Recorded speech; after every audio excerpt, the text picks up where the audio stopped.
बिस्मिल्लाहिर्रहमानिर्रहीम। अस्सलाम वालेकुम नाज़रीन।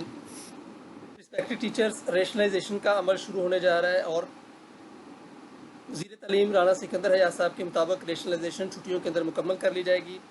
आज की इस वीडियो के अंदर रेशनलाइजेशन के हवाले से मुकम्मल पॉलिसी, इसकी प्रायोरिटी, कौन से टीचर को ट्रांसफ़र किया जाएगा, सीनियरिटी का क्या रूल है, स्ट्रक्चर, रेशो का फार्मूला, इसके अलावा ख़वातीन टीचर्स इसका और जो हार्डशिप के ऊपर ट्रांसफ़र करवा जाती है, और इसके अलावा आप रेशनलाइजेशन, आपकी जो रेशनलाइजेशन होगी या नहीं होगी, आपको कैसे पता लगेगा, इसका मुकम्मल तरीक़ाकार आज की इस वीडियो के अंदर आप लोगों के साथ शेयर किया जाएगा। तो वीडियो आप लोग लाजमी तौर पर डिटेल से देखिएगा और मेरे इस चैनल को लाजमी तौर पर सब्सक्राइब कीजिएगा और बेल आइकन को लाजमी दबाइएगा ताकि जो भी नई आने वाली अपडेट हो फ़ौरन से आप तक पहुँच सके। तो बिना तखीर चलते हैं वीडियो की डिटेल्स की तरफ। सबसे पहले रेशनलाइजेशन की तादाद सिस पोर्टल से ली जाएगी। तो ये अहम पॉइंट है कि आप लोगों की तादाद कहाँ से ली जाएगी। तो सबसे पहला काम जो आप लोगों ने करना है कि आपने अपने सिस पोर्टल को मैनेज करना है। वहाँ पर कितनी तादाद है आपके स्टूडेंट्स की, आपके असातिज़ा इकराम की, और आपने अपनी सेल्फ वेरिफिकेशन ज़रूर कर लेनी है कि आपने अपने पर्सनल सिस से अपने आप को वेरीफाई ज़रूर करना है ताकि उसके बाद आपका कोई मसला दरपेश ना आए।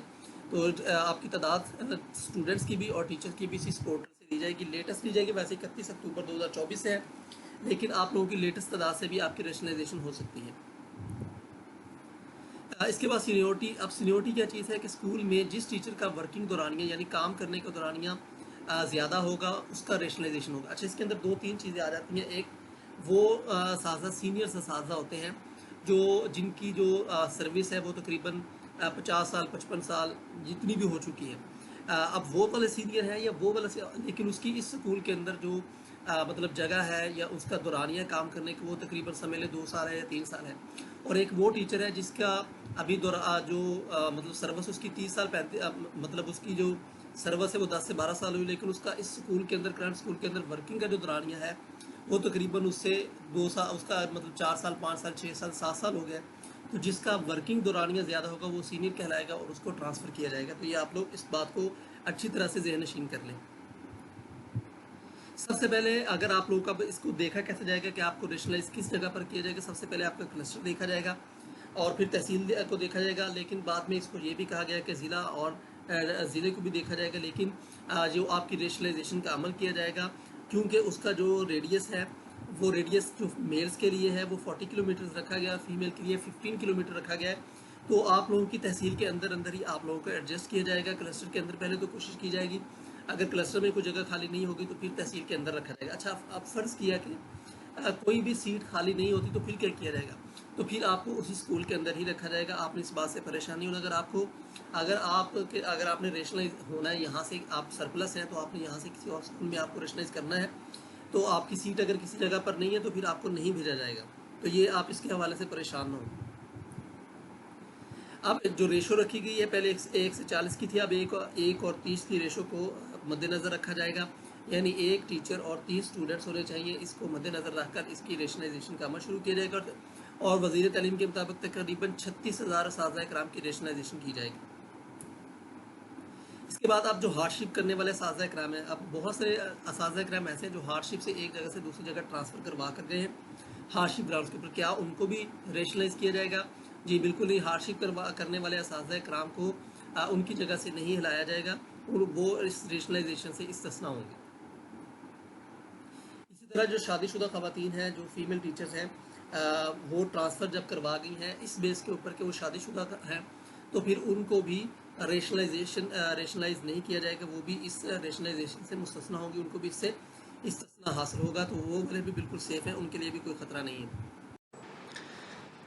अब रेशनलाइजेशन के हवाले से सबसे जो अहम पॉइंट है वो ये वाला कि हमारे स्कूल से कितने असातिज़ा और किस कैटेगरी के असातिज़ा जा रहे हैं, हमें कैसा पता लगेगा।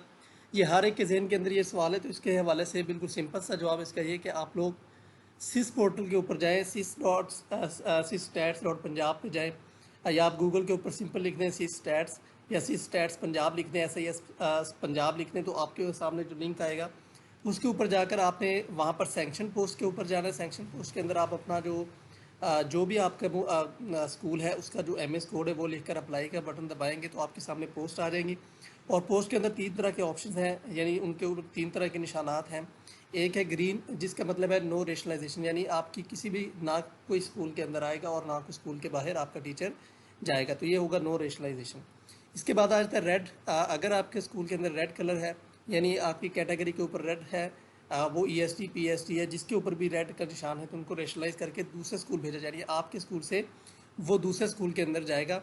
तो ये बात आप नोट कर लें, रेड कलर जिसके ऊपर होगा उसको आपके स्कूल से दूसरे स्कूल के अंदर भेजा जाएगा। वो जितने भी होंगे वो वहाँ पर मेंशन होंगे।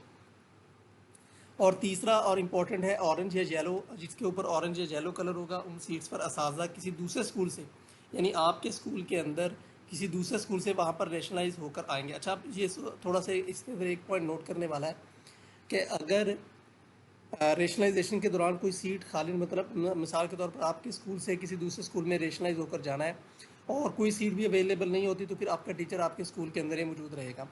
और अगर कोई टीचर किसी दूसरे स्कूल से आना है और दूसरे स्कूल से आना है और आपके इधर से स्कूल से टीचर नहीं गया, तो फिर भी आपके स्कूल के अंदर वो सीट अवेलेबल रहेगी, तो वो सीट खाली नहीं होगी। तो इसके अलावा अगर आप लोगों का किसी भी किस्म का कोई क्वेश्चन हो तो कमेंट सेक्शन के अंदर ज़रूर बताइएगा, और आप अपनी राय से मुझे ज़रूर आगाह कीजिएगा कमेंट सेक्शन के अंदर। और अगर इन्फॉर्मेशन अच्छी लगी तो वीडियो को लाजमी तौर पर लाइक और शेयर ज़रूर कीजिएगा, बेल आइकन को लाजमी दबाइएगा ताकि जो भी नई अपडेट हो फ़ौरन से आप तक पहुँच सके। Thank you so much, thank you for watching. अल्लाह हाफ़िज़।